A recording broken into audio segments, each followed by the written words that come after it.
નમસ્કાર,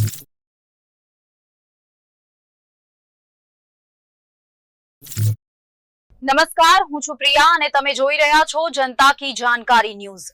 નજર કરીએ આજના સમાચાર ઉપર। લખતર તાલુકાના કડુ ગામે તળાવની પાળ પર આવેલ અનેકો ભક્તોની આસ્થાનું કેન્દ્ર એવા હનુમાનજી દાદાના મંદિરે આજે ગુરુ પૂર્ણિમાના પાવન દિવસે ગોઠી પરિવાર દ્વારા રામધૂનનું ભવ્ય આયોજન કરવામાં આવ્યું હતું।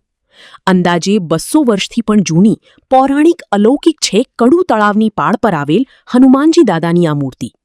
આ મંદિરે ગુજરાતભરમાં વસતા ગોઠી પરિવારના લોકો સહિત અનેકો ભાવિ ભક્તો દર્શનાર્થે આવે છે।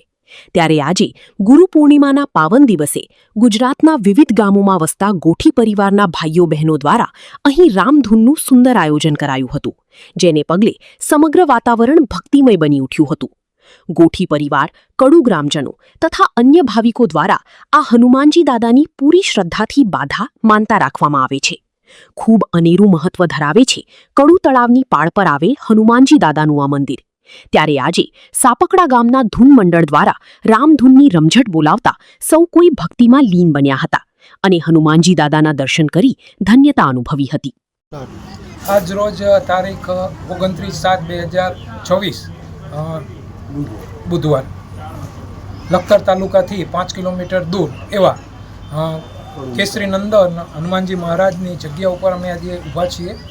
27/12/2025થી અમે અમારા ગુજરાતના લગભગ 34 ગામના ગોઠી પરિવારના ભાઈઓ અને બહેનો દર પૂનમે આસ્થાના પ્રતીક એવા આ હનુમાન દાદાની જગ્યા ઉપર રામધૂન ગાઈએ છીએ। રામધૂન માટે આપણે ભેગા થઈએ છીએ।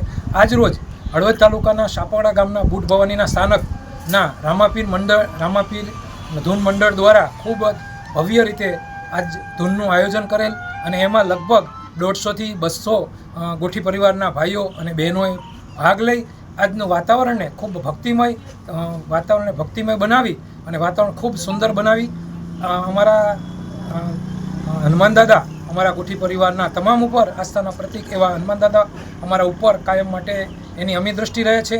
અમારું ગમે ત્યારે ધાર્યું કામ અમારા દાદા પૂર્ણ કરે છે। બોલીએ શ્રી મારુતિ નંદન હનુમાનજી મહારાજની જય।